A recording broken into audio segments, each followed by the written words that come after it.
8 years ago, I was haunted by an evil spirit.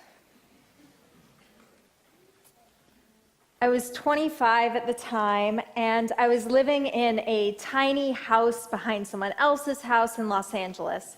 It was this guest house. It had kind of been dilapidated, not taken care of for a long time. And one night I was sitting there, and I got this really spooky feeling. Kind of the feeling like you're being watched, but no one was there except my 2 dogs, and they were just chewing their feet. And I looked around, no one was there, and I thought, okay, this is just my imagination. But the feeling just kept getting worse, and I started to feel this pressure in my chest, sort of like the feeling when you get bad news, but it started to sink lower and lower and almost hurt. And over the course of that week, this feeling got worse and worse, and I started to become convinced that something was there in my little guest house haunting me. And I started to hear these sounds, this whoosh, kind of whisper, like something passing through me. And I called my best friend, Claire, and I said, I know this is going to sound crazy, but I think there's a ghost in my house. I need to get rid of it. And she said, she's very open-minded, and she said, I don't think you're crazy. I think you just need to do a cleansing ritual. So get some sage and burn it and tell it to go away. So I said, okay. And I went and I bought sage, and I had never done this before, so set the sage on fire, waved it about, and said, go away. This is my house. I live here. You don't live here. But the feeling stayed. Nothing got better. And then I started to think, okay, well, now this thing's probably just laughing at me because, it hasn't left, and I probably just look like this impotent, powerless thing that couldn't get it to go away.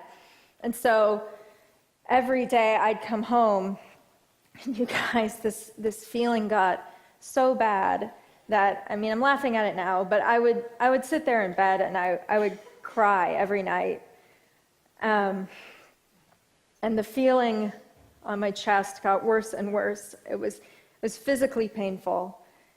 And I even went to a psychiatrist and tried to get her to prescribe me medicine, and she wouldn't, just because I don't have schizophrenia. Okay.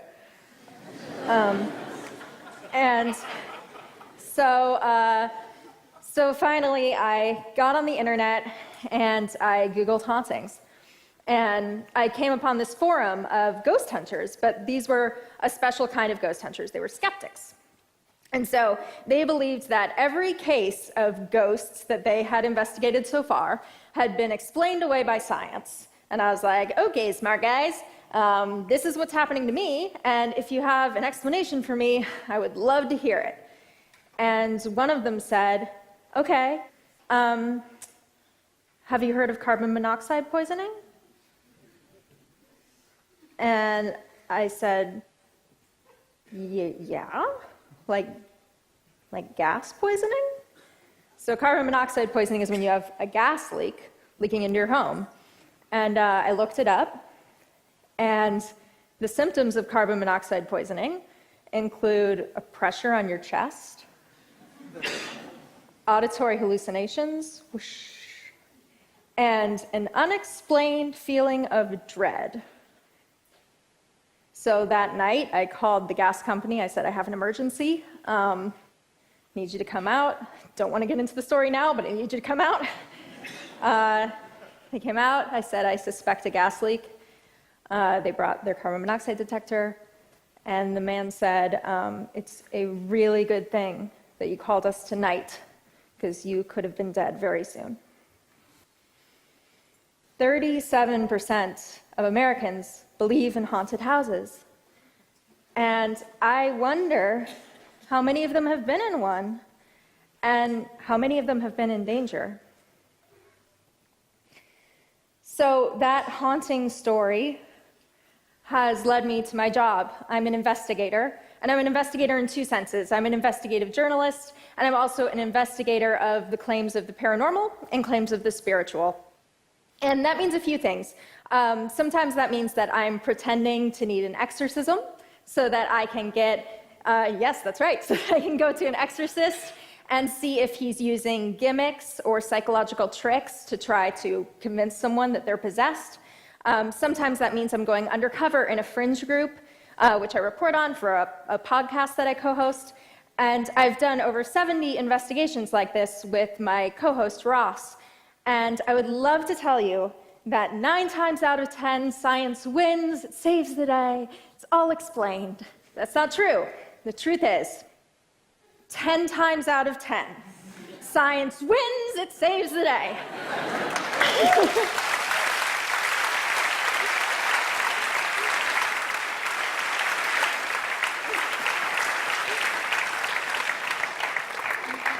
And that doesn't mean there's no such thing as a mystery. Of course, there are mysteries, but a mystery is a mystery. It is not a ghost. Now, I believe there are 2 kinds of truth, and it's taken me a while to get to this place, but I think this is right, so hear me out. I think there is outer truth and there's inner truth.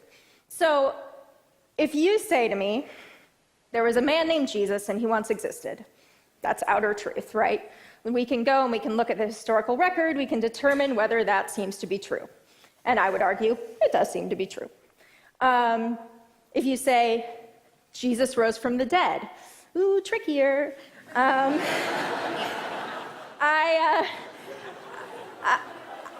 would say that's an outer truth claim, because he physically rose or he didn't. I'm not going to get into whether he rose or he didn't.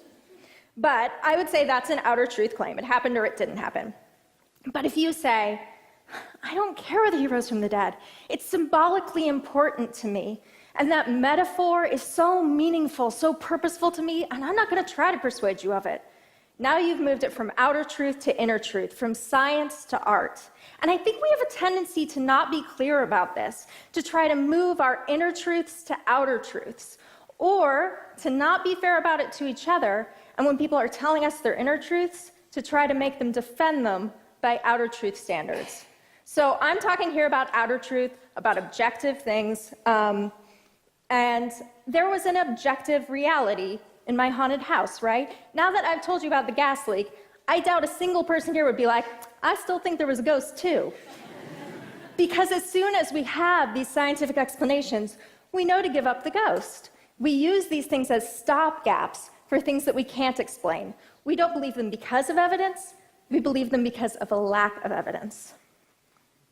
So there is a group in Los Angeles called the Independent Investigations Group, or the IIG, and they do great work. They'll give a $10,000 prize to anyone who can show, under scientific conditions, that they have a paranormal ability.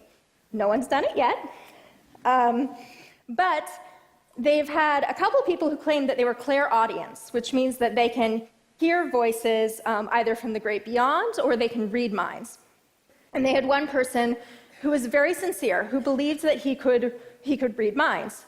So they set up a test with him, and this is the way it always works. The group says, okay, we have a protocol, we have a way to scientifically test this, do you agree with it?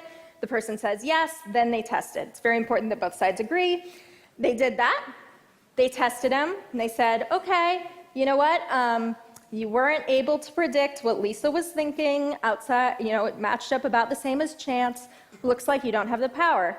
And that gave them the opportunity to compassionately sit down with him and have a very difficult discussion, which basically amounted to, hey, we know you're sincere, and what that means is you do hear something in your head. And that guy got to make the very difficult decision, but really the life-changing decision about whether to go get help. We're actually helping people to make these connections that maybe before seemed like otherworldly explanations, help draw us into reality, and maybe change our lives for the better.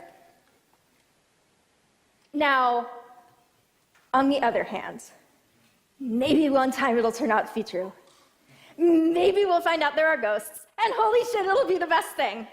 And every time I do one of these investigations, I still get so excited, and I'm like 75 into them, and still, I swear, on number 76, I'm gonna be like, this is the one! And I mean, maybe I'm just eternally optimistic, but I hope I never lose this hope. And I invite you to take this same attitude when people share their outer beliefs with you. When talking about testable claims, respect them enough to ask these good questions, challenge and see how you can examine them together. Because there's this idea that you can't respect a belief and still challenge it, but that's not true. When we jiggle the lock, when we test the claim, we're saying, okay, I respect you. I'm listening to what you're saying. I'm gonna test it out with you. Like, we've all had that experience where you're telling someone something and they're like, oh, it's really interesting, yeah. You know you're being had, but when someone says, really? Huh. It sounds a little sketchy to me, but okay, I'm listening. You at least know you're being engaged, you're being respected. And that's the kind of attitude we should have with these claims. That's showing someone that you care what they're saying.